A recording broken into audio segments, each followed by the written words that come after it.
Hello everyone! Welcome to Arrow's Vlog. For today's video ay tuturuan ko kayo kung paano i-hide and unhide the likes and dislike of your YouTube videos. So, alam ko naman sa inyo guys is alam na kung paano gawin to. So, ang tuturuan natin is yung wala pang masyadong alam dito or yung wala pang idea about dito.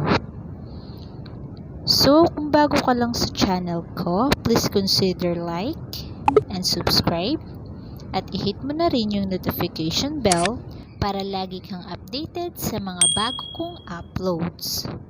So, without further ado, let's start!